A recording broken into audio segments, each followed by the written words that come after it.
Officials, they'll tell you, mostly off the record, that the Clinton administration is afraid to get tough on corrupt Mexican officials who are involved in the drug trade for fear of endangering our commercial ties with Mexico, now our second largest trading partner. Law enforcement officials cite the example of Operation Casablanca, an undercover investigation that ended 2 years ago and proved that some of the biggest banks in Mexico were helping the drug cartels launder drug profits. Bill Gately, the customs agent who ran Operation Casablanca, says the U.S. government ignored what might have been a golden opportunity to follow the trail of drug corruption to the very top of the Mexican government. You felt that the Mexican government, part of it was suspect, politically corrupt, that they would protect the drug dealers. And there's a mountain of evidence to prove that they're politically corrupt, and they do protect the drug dealers. Which is why Gately never told the Mexican government who his targets were. Casablanca was run both in Mexico and the United States and used surveillance cameras and hidden microphones to collect evidence against corrupt bankers and drug cartel members. To accomplish this, Gately needed an undercover informant to pose as a money launderer. So he recruited a Colombian who was familiar with the narcotics trade. What you're looking at is a videotape recorded by hidden cameras, which the Customs Service planted in this Los Angeles storefront where the informant was posing as a money launderer. On the tape, the informant, he's the one we've highlighted, is meeting with corrupt Mexican bankers and cartel members. The informant had convinced them and dozens of others that he was a big-time operator who could set up secret bank accounts to hide drug profits. The drug lords never figured out that he was working for you? Of course not. You said he had to be a good actor. He had to be an excellent actor because he only got one take. At this meeting in March of '98, two Mexican bankers shocked Gately's informant by offering him a contract to hide more than $1 billion in drug profits. Even more shocking, the bankers are caught on videotape saying the money belonged to a Mexican general. When the undercover informant asked, "Who is this general we've been talking about?" one of the bankers answers, "From what we've been told, he's the Secretary of Defense." Mexico's Secretary of Defense is Enrique Cervantes, the general the Clinton administration calls our partner in the war on drugs. You say the Secretary of Defense, not by name, but by title, came up a number of times. That's correct.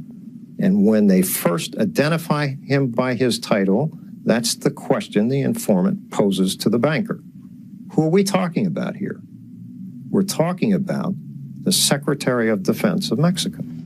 But Customs Commissioner Ray Kelly insists the references to the Secretary of Defense of Mexico were too vague to be credible. Here's what you had to go on. First, you had several mentions on tape of the general by rank. No, by a general, not by name. And also... No, but several times they said the Minister of Defense, not by name, but by rank. They said the Secretary of State, and they said the Colonel, and they said the Lieutenant, and they said the Secretary of State. Those transcripts are very interesting. They lack specificity. It is very specific. All he has to do is read it himself. And if he has read it himself and he says that to you, then he is distorting the truth. Larry Barcella, a former Justice Department prosecutor who reviewed the transcripts at our request, says the very mention of the Secretary of Defense should have prompted a vigorous inquiry, no matter how many other people were mentioned. You've just identified the person's position. There isn't but one person that holds that position. You don't have to be a genius to be able to figure out who they're referring to. To find out if Cervantes was crooked, Gately had his undercover informant arrange a meeting, a conversation in Mexico, with people believed to be the general's representatives, a meeting Gately planned to secretly videotape. But Gately says the top brass at Customs denied his undercover informant permission to go to Mexico for the meeting. Because? Because it's too dangerous. But Gately's informant already had made several more dangerous trips to Mexico to deliver laundered drug money to corrupt officials. So why would they say don't go? Because they didn't want it to happen. They just didn't want to do it. Meanwhile, U.S. intelligence agencies told Gately they had no evidence that General Cervantes was tied to any drug lords or wanted to launder money. The fact is, isn't it, that you had suggestions, allegations, but no conclusive evidence about General Cervantes? One way you get conclusive evidence is to follow up on leads that are presented to you, such as a contract with these two representatives. They were offering us $1 billion.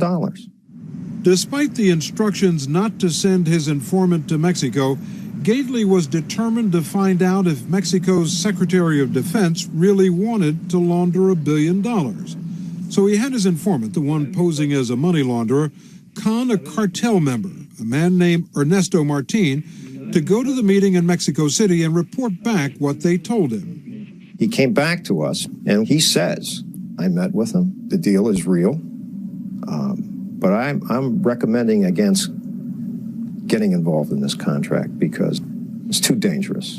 Because what would happen? Well, what has happened in the past is that when the highest levels of the government are involved with the mafia, people die. You make a mistake, people die. He didn't want to be one of those people. Gately passed on Martin's report to his bosses in Washington, but that wasn't enough to convince them to continue the investigation of Mexico's Secretary of Defense. Gately believes the Clinton administration just didn't want to antagonize a major trading partner.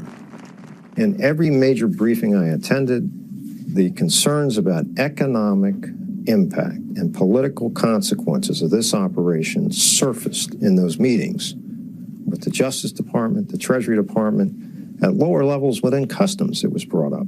These are prosecutors and law enforcement officials discussing economic impact and political damage. This is not the purview of law enforcement. You could say unequivocally that the decision not to continue the operation and to go after these higher-ups was not the result of political pressure. Absolutely, it was not. Absolutely, categorically, there was no political pressure brought to bear in this investigation, none whatsoever.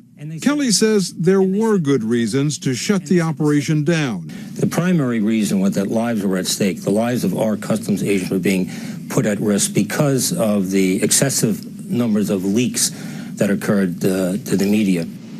In fact, there were leaks. Reporters for the New York Times and ABC News were tipped off to the story long before Operation Casablanca ended. But Gately, Operation Casablanca's field general, says Commissioner Kelly never told him the investigation might have to be closed down because of leaks. And former prosecutor Barcella says in his 16 years working with undercover investigations, it was not unusual for reporters to get wind of clandestine operations.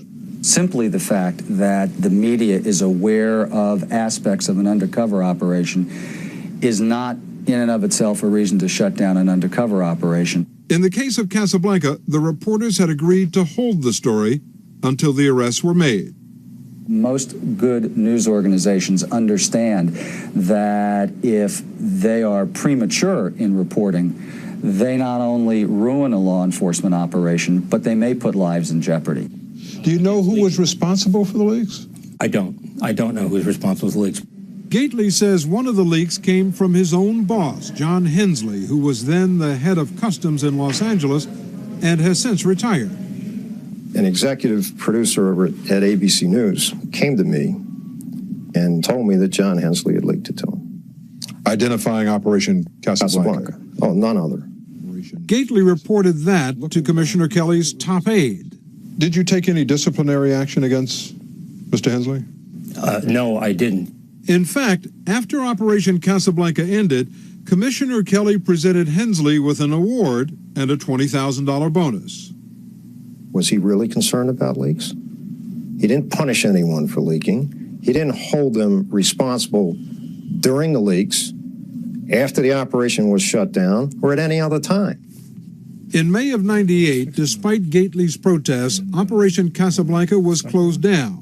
ABC News was on hand for Casablanca's grand finale when they were tipped off that undercover agents had lured dozens of corrupt Mexican bankers and cartel members to a Nevada casino and arrested them for knowingly laundering drug money. In all, 168 suspects were arrested in Nevada and elsewhere. The arrests were a golden opportunity to pressure the suspects for information about government officials protecting the drug trade. Was there any effort made to push these people in return for a lighter sentence to get them to give up more information? I'm not certain.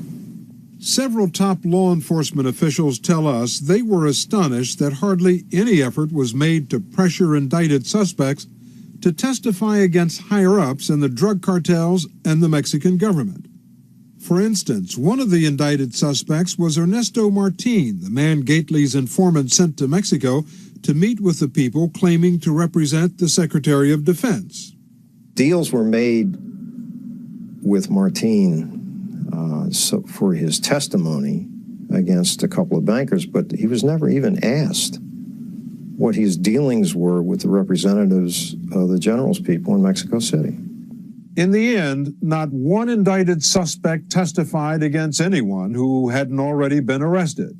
The arrest, based in part on the work of undercover U.S. agents in Mexico, triggered diplomatic protests that Operation Casablanca had violated Mexico's sovereignty. There was a hue and cry, not only from the Mexican government at every level, including the president, our own Secretary of State, Madeleine Albright, our drug czar, General McCaffrey, both took the side of the Mexican government, also hammering the operation.